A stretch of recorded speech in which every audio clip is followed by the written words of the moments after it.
है दोस्तों, कैसे हो आप सब। उम्मीद करता हूँ आप लोग बहुत ही बढ़िया होगा, ज़बरदस्त है। मैं फ़िलहाल हूँ अपना ऑरेंज बागान में। यहाँ पर आके मेरा दिल को सुकून मिलता है। सो इसी बहाने में आप सबको एक खूबसूरत सा कहानी सुनाने वाला हूँ। उससे पहले मैं अपना परिचय देना चाहूँगा। मैं असम का रहने वाला हूँ, एक कार्बी आंगलंग ज़िला, और मेरा नाम है मिंटू टावलागफू दिमासा कचारी हूँ। ठीक है, कोई चाइनीज़ नहीं हूँ, आखिर छोटा होने से भी ठीक है, दिमासा कचारी हूँ। सो फिलहाल मैं कहानी सुनाने वाला हूँ। कहानी का नाम है पापा का कर्ज कैसे चुकाएं। सो सुनाता हूँ। मेरा हिंदी कुछ थोड़ा कच्चा है, उसको पका लेना, फ्राई कर लेना, ओके, उसके बाद समझ लेना। तो एक दिन एक गांव में दो दोस्त था, राम और श्याम।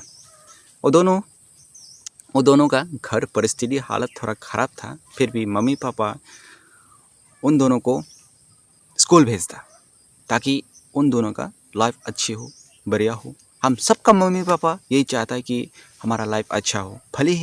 भले ही हमारी मम्मी पापा पढ़ाई लिखाई ना करें, लेकिन उन लोग का सोच में हमेशा यही रहता है कि मेरा बेटा, मेरा बेटी हमेशा अच्छा रहे, सुकून से जिए, है ना। तो वो दोनों राम और श्याम धीरे धीरे बड़ा हुआ, जैसे कि तू और मैं, आप और मैं, ठीक है।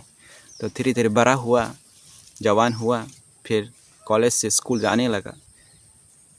नहीं, स्कूल से कॉलेज जाने लगा, मिस्टेक हो जाता है, ठीक है। तो स्कूल से कॉलेज जाने लगा। कॉलेज पहुंचते ही उनका मम्मी पापा साइकिल दिलाया, तो कॉलेज जाने में थोड़ा सुविधा मिली। तो वो दोनों ऐसे ही जाते आते रहा। फिर एक दिन वो दोनों बैठा, ठीक है, तो बातचीत किया, यार हम लोग का जीवन, हम लोग की लाइफ कैसे काट रहा है। लोगों को देखो ना, पीछे में अपना गर्लफ्रेंड को बैठा कर बाइक में चलते हुए, यार क्या मज़ा है। कोई कार लेके आता है, कोई बाइक लेके आता है, हम लोग के पास क्या है, साइकिल है सिर्फ। यार हम लोग का पापा मम्मी भी ना बेकार में जन्म दिया हम लोग को, ये सोचता है, ये बोलता है राम। और श्याम फिर से चुपचाप रहता है। थोड़ा समझदार था श्याम, और राम थोड़ा करवा। तो एक दिन राम घर में बोलता है कि खुद का पिताजी से, पापा देखो, अगर आप मुझे बाइक नहीं दिलाओगी ना, तो मैं कॉलेज छोड़ दूंगा और इस घर को भी छोड़ दूंगा, एक पल भी नहीं रहूँगा। तो पापा बोलता है कि थोड़ा रुको, कर्ज अभी बाकी है, तो उसको चुका लूँगा, उसके बाद तुम्हें मैं बाइक दिला दूँगा। तो राम बोलता है कि नहीं, मैं सुनने वाला नहीं हूँ, मुझे बाइक चाहिए तो चाहिए। तो राम का मम्मी पापा थोड़ा बातचीत करता है कि थोड़ा सा ज़मीन है, 1 एकड़, तो आधा एकड़ बेच देता हूँ। तो क्या ही करूँ, तो बेच दिया ज़मीन बेचकर अपने बेटे को बाइक दिला दिया। तो बहुत खुश था राम। तो सुबह हुआ तो श्याम का घर में गया, तो हॉर्न बजाने लगा, श्याम श्याम बोला। तो श्याम आने लगा, तो आंगन में था एक KTM ड्यूक, ठीक है। तो श्याम पूछा, यार कब बाइक ले लिया तू। राम बोला कि यार राम हूँ राम, पापा से मांगा मिल गया, तो चलो कॉलेज जाते। कॉलेज गए, फिर बातचीत हुआ, तू भी मांगा करो अपने पापा से, पापा नहीं देता है, ऐसे वैसे नहीं देगा, तू जब मांगेगा तब देगा। राम सिखाता है श्याम को। श्याम घर आता है लौट कर, फिर रूम का दरवाज़ा बंद करके थोड़ा उदासी से रहता है। फिर श्याम ने सुना मम्मी पापा बातें करते हुए। तो शाम का मम्मी पापा बातें करता है कि फलना का लड़का तो बाइक मिल गया, पापा से मांगा, इतना बुरा बर्ताव किया पापा से, उसका पिताजी से, फिर दिला दिया। थोड़ा सा ज़मीन ही था तो उसको बेचा, फिर बाइक दिला दी। श्याम का पापा, हम लोग के पास क्या है, ज़मीन थोड़ी ना है, कल के डेट में अगर हमारा लड़का भी ऐसे निकल गया तो क्या करूँगा, ये सोच के रोता है श्याम का मम्मी। और बोलने लगता है कि यार ज़माना बदल गया। हम अपने बच्चे को पालता है, पूछता है, बड़ा करता है, पढ़ाता है, लिखाता है ताकि हम लोगों का परिस्थिति हालत कुछ अच्छा हो। लेकिन यार क्या बोलूँ, ऐसे निकल जाता है।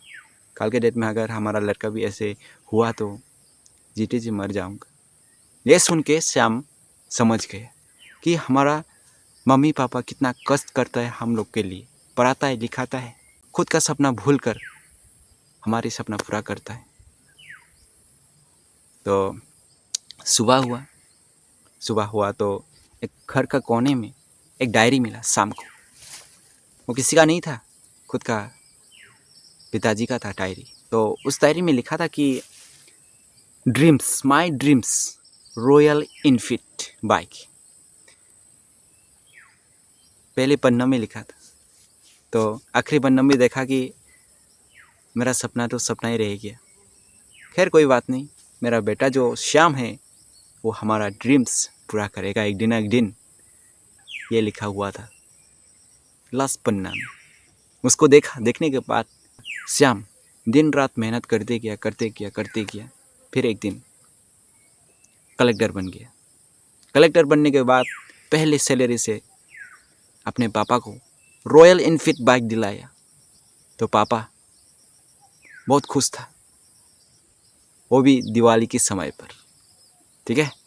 तो पापा बहुत खुश था, खुशी उसका आंसू निकल गया। यार बोला कि मुझे पता था कि एक दिन ना एक दिन तू मेरा सपना पूरा करेगा बोल के। तो हालात बदल गया, जो मिडिल क्लास था सब कुछ बदल गया। और जो राम था ना, राम वो तो मज़दूरी करने लगा, फिर फैमिली हुआ, मज़दूरी करते करते ऐसे थक गया। सोचो। तो दोस्तों कैसे लगा मेरा हिंदी? मैं पहले ही बोल चुका हूँ कि मेरा हिंदी थोड़ा कच्चा है, उसको पका कर आप समझ लीजिए, खा लीजिएगा बोल के, ठीक है। तो इस कहानी से हमें सीख मिलता है कि कहीं ना कहीं हमारा मम्मी पापा हम लोग के लिए ना अपने सपना, अपना खुशियाँ भूल जाती है। सो इसलिए अपनी मम्मी पापा को टॉर्चर मत कीजिएगा। हो सके तो आप अपने मम्मी पापा के लिए कुछ कर दिखाइएगा। आप हीरे हो। हम सब अपनी मम्मी पापा का जो प्यार जो मिला है ना, उसका गर्ज कभी चुका नहीं पाऊंगी। लेकिन हाँ, थोड़ा खुशी दिला सकता है, लेकिन कर्ज जो है वो ज़िंदगी में कुछ वापस नहीं दे सकता।